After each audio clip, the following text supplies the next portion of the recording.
10th class science virtual classes में एक बार आपका पुनः अभिनंदन है। आज हम आपको लेंसों द्वारा प्रतिबिंबों का बनना समझाएंगे। जैसा कि हम आपको बता चुके हैं पहले से ही कि लेंसों में अपवर्तन की घटना घटित होती है। अपवर्तन के बारे में हमने बताया था आपको, जब प्रकाश किरण एक पारदर्शी माध्यम से दूसरे पारदर्शी माध्यम में जाती है तो वो अपने मूल मार्ग से थोड़ा सा हट जाती है, अर्थात विचलित हो जाती है। इस घटना को प्रकाश का अपवर्तन कहा जाता है। हम कक्षा 10 में लेंसों से प्रकाश का अपवर्तन का अध्ययन करेंगे, यही हमारे कोर्स में है। हमने लेंस के बारे में बताया था आपको। लेंस दो पृष्ठों से बना हुआ एक समान पारदर्शी माध्यम होता है जिसमें हम अपवर्तन का अध्ययन करते हैं। हमारे लिए दो प्रकार के लेंस पढ़ने हैं, उत्तल लेंस और अवतल लेंस। आज हम आपको उत्तल लेंस से प्रतिबिंबों का बनने की स्थिति को समझा रहे हैं। देखिए, ये एक उत्तल लेंस है, इसमें दो पृष्ठ होते हैं। इस पृष्ठ का केंद्र यहाँ पर है, इस बिंदु पर है, और इस पृष्ठ का केंद्र इस बिंदु पर है। इसका केंद्र 2F2 पर है और इसका केंद्र 2F1 पर है। ये इसका जस्ट मिड पॉइंट्स होते हैं प्रकाशिक केंद्र और 2F के बीच में एक बिंदु होता है F। एक F इधर होता है, एक F इधर वाले को F1, इधर वाले को F2 कहते हैं। तो हमें 5 बिंदु दिमाग में रखने हैं, 2F1, F1, O, F2, 2F2, और छठा होता है अनंत, जो बहुत दूर है, हमें दिखाई नहीं देता। तो हम सबसे पहली स्थिति पर जो अध्ययन करने जा रहे हैं, वस्तु कहीं अनंत पर रखी हुई है। सबसे पहले इस स्थिति पर विचार कर रहे हैं कि जब वस्तु बहुत दूर कहीं अनंत पर रखी है। याद रखिए, अनंत पर रखी हुई वस्तु हमें दिखाई नहीं देती, लेकिन उसका प्रतिबिंब हमें दिखाई देता है। तो वस्तु अनंत पर रखी हुई है कहीं दूर, उससे प्रकाश किरणें आ रही हैं। देखिए, एक किरण ये आ रही है, एक किरण ये आ रही है, ये दोनों ही मुख्य अक्ष के समांतर आ रही है। आपको पता है, जो प्रकाश किरणें लेंस पर मुख्य अक्ष के समांतर आपतित होती हैं, अपवर्तन के उपरांत F2 से होकर गुजरती हैं। तो देखिए, ये किरण भी अपवर्तन के बाद F2 से जा रही है, ये प्रकाश किरण भी अपवर्तन के बाद F2 से होकर जा रही है। बिंदु F2 पर दोनों मिल रही हैं वास्तव में। तो यहाँ पर एक बिंदुवत वास्तविक उल्टा छोटा प्रतिबिंब F2 पर बन रहा है।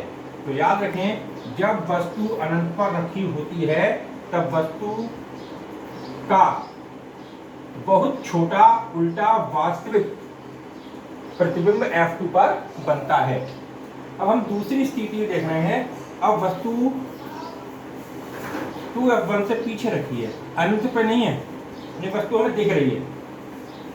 उस समय तो वस्तु हमें दिख ही नहीं रही थी, अब वस्तु हमें दिख रही है। 2F1 और अनंत के बीच में रखी है। अब देखिए, एक प्रकाश किरण इस तरह से आपतित हो रही है उत्तल लेंस पर, और दूसरी प्रकाश किरण प्रकाशिक केंद्र से होकर गुजर रही है। जैसा कि हम पहले आपको बता चुके हैं, जो प्रकाश किरण प्रकाशिक केंद्र से होकर जाती है उसमें कोई अपवर्तन नहीं होता, वो बिल्कुल जैसे आती है वैसी ही चलती चली जाती है। इसमें प्रकाश किरण बिल्कुल भी मुड़ती नहीं है। लेकिन जो प्रकाश किरण मुख्य अक्ष के समांतर आती है, अपवर्तन के बाद फोकस F2 से होकर गुजर जाती है। तो देखिए, एक प्रकाश किरण इस तरह से आ रही है मुख्य अक्ष के समांतर, अपवर्तन के बाद F2 से होकर जा रही है। दूसरी प्रकाश किरण प्रकाशिक केंद्र O से होकर आ रही है, O फॉर ऑप्टिकल सेंटर, प्रकाशिक केंद्र से होकर गुजर रही है, अपवर्तन के बाद सीधी ही चली जा रही है। ये दोनों किरणें यहाँ पर मिल रही हैं वास्तव में। तो देखिए, 2F2 और F2 के बीच में एक प्रतिबिंब बन रहा है, उल्टा छोटा वास्तविक। तो याद रखें, जब वस्तु अनंत व 2F1 के मध्य रखी हो तो उसका छोटा उल्टा वास्तविक प्रतिबिंब F2 और 2F2 के बीच में बनता है। अब तीसरी स्थिति को हम देखते हैं। जब वस्तु 2F1 पर रखी होती है तब उसका उल्टा बराबर वास्तविक प्रतिबिंब 2F2 पर बनता है। देखिए, ये ऑप्टिकल सेंटर है, प्रकाशिक केंद्र, ये F1 है, ये F2 है, 2F1 है। तो 2F1 पर वस्तु रखी है, प्रकाश किरण मुख्य अक्ष के समांतर आ रही है और अपवर्तन के बाद F2 से होकर गुजर रही है। दूसरी तरफ प्रकाश किरण प्रकाशिक केंद्र O से होकर आ रही है प्रकाश के केंद्र से चूंकि गुजर रही है इसलिए कोई अपवर्तन नहीं होगा, जैसी आ रही है वैसी ही सीधी चलती चली जाएगी। ये दोनों किरणें वास्तव में 2f2 पर जाकर के मिलती हैं। तो जितनी बड़ी वस्तु है उतना बड़ा प्रतिबिंब 2f2 पर बनता है। तो यदि वस्तु को हम 2f1 पर रखते हैं तो उसका 2f2 पर उतना ही बड़ा वास्तविक उल्टा प्रतिबिंब बनता है। ये बातें हमें ध्यान में रखनी है, कभी कभी बनाने को आ जाती है एग्जाम में, कभी कभी बहुविकल्पी क्वेश्चन से पूछ लिया जाता है। चौथी स्थिति देखिए, जब वस्तु 2f1 और f1 के मध्य रखी होती है तब उसका उल्टा बड़ा वास्तविक प्रतिबिंब 2f2 के पीछे बनता है अर्थात दूर बनता है।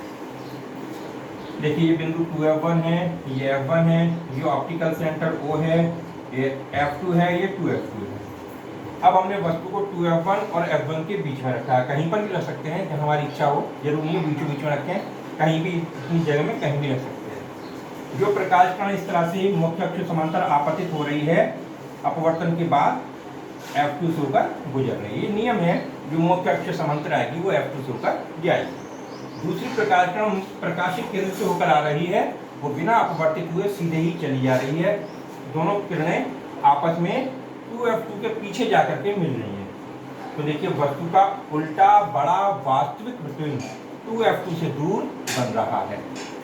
और पांचवी स्थिति यह है, जब वस्तु f1 पर रखी हो तब उल्टा वास्तविक बड़ा प्रतिबिंब अनंत पर बनता है।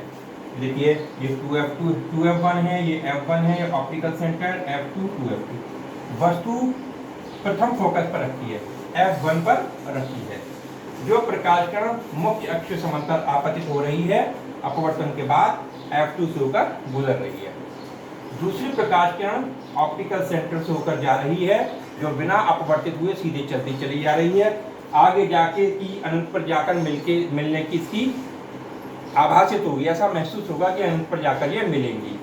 तो इसका बड़ा आभासी उल्टा प्रतिबिंब अनंत पर जाकर कहीं बनेगा, जो हमें बहुत दिखाई नहीं देगा। तो इस तरह का क्या प्रतिबिंब 5 स्थिति मैंने बताई। छठी स्थिति भी बनेगी, उसमें क्या होगा, ऑप्टिकल सेंटर और f1 के बीच में वस्तु को रखेंगे तो वस्तु का उल्टा बड़ा लेकिन आभासी प्रतिबिंब बनेगा। उसी स्थिति का हम प्रयोग करते हैं बहुत ज़्यादा रीडिंग लेंस में, जब हमें दिखाई बहुत कम देता है तो हम इस तरह का लेंस इस्तेमाल करते हैं किताब को पढ़ने के लिए। वस्तु को हम प्रथम फोकस और ऑप्टिकल सेंटर के बीच में रख देते हैं, उसका बहुत बड़े बड़े अक्षर हमें दिखाई देते हैं, तो रीडिंग लेंस के रूप में हम उत्तल लेंस का ही प्रयोग करते हैं। इसके अलावा घड़ी साज, जो घड़ी को देखने के लिए लेंस इस्तेमाल करता है, वो भी उत्तल लेंस होता है। उस स्थिति में क्या करते हैं, वस्तु को प्रथम फोकस और ऑप्टिकल सेंटर के बीच में रख लेते हैं, उसका बहुत बड़ा आभासी सीधा प्रतिबिंब बनता है। तो इस प्रकार से हम 6 स्थिति हैं, 5 स्थितियों का मैंने चित्र बना दिया है। तो मैं अपने नेक्स्ट लेक्चर में आपको छठी स्थिति बताऊंगा, अवतल लेंस से बनने वाले प्रतिबिंब के बारे में बताऊंगा, लेंस की क्षमता के बारे में बताऊंगा और लेंस की आवर्धन क्षमता के बारे में बताऊंगा।